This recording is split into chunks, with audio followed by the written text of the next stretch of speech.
Chers amis téléspectateurs, notre ministre de l'économie et des finances est tellement lacunaire que j'ai décidé de lui donner régulièrement un petit cours d'économie, dont j'espère qu'il tirera profit.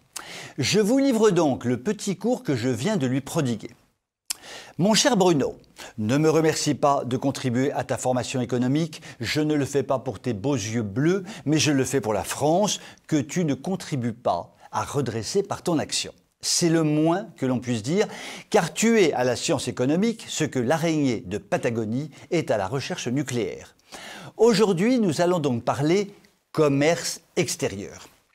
Pour que tu comprennes bien de quoi il s'agit, je vais commencer par un exemple très concret. Allons-y. Louis et Jeanne sont mariés et filent le plus parfait amour. À eux deux, ils gagnent 40 000 € net par an. Ils n'ont jamais dépensé plus de 40 000 € net par an, sauf depuis 4 ans, période au cours desquelles ils sont dépensés 45 000 € net par an. Je te pose une question, réfléchis bien. Quelle est la somme qu'ils ont dépensée au-dessus de leurs moyens pendant 4 ans? Allez, crache la Valda, ça n'est pas bien compliqué, fais un effort quoi. Bon, puisque tu n'y arrives pas, je te le dis. Ils ont dépensé 5 000 € de plus que ce qu'ils ont reçu par an pendant 4 ans, et ils sont donc déficitaires maintenant de 20 000 €. Tu piges, Bruno? Et ils sont donc dans une situation périlleuse. S'ils avaient été de bons financiers, ils auraient restreint leurs dépenses et tout aurait été pour le mieux dans le meilleur des mondes. Bruno, est-ce que ça va? Veux-tu que je recommence ma démonstration?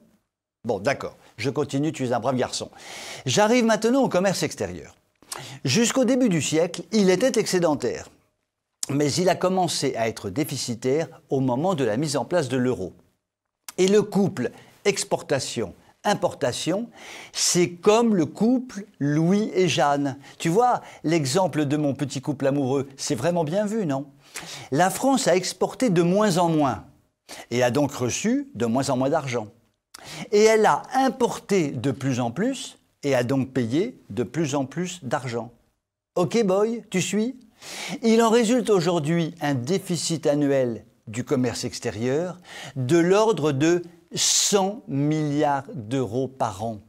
Chiffre énorme, gigantesque, terrifiant, du jamais vu dans l'histoire de France, qui a mis par terre mon petit ménage d'amoureux, qui a très peu de choses à voir avec la guerre en Ukraine, mais qui a beaucoup à voir avec la politique économique menée depuis 20 ans. Cette politique suicidaire a consisté à détruire notre appareil de production, ce qui fait que nous sommes obligés d'importer de plus en plus.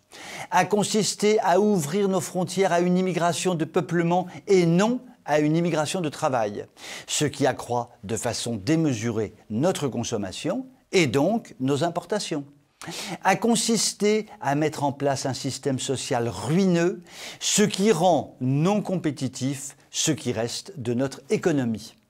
Donc, mon cher Bruno, tu dois arrêter de dire tout et n'importe quoi sur notre commerce extérieur, dont le déficit serait dû, paraît-il, à la guerre en Ukraine, alors que la guerre en Ukraine a démarré il y a quelques mois, quand notre déficit du commerce extérieur a démarré il y a 20 ans. Et tu dois impérativement t'attacher à rétablir l'équilibre de notre commerce extérieur qui est en pleine décrépitude et peut couler la France encore plus vite que le Titanic. J'espère que cette leçon t'a été profitable et je te dis à très bientôt pour la leçon suivante. Gros bisous. Chers amis téléspectateurs, je ne garantis pas que Bruno ait tout compris, mais je vous souhaite quand même une très bonne soirée.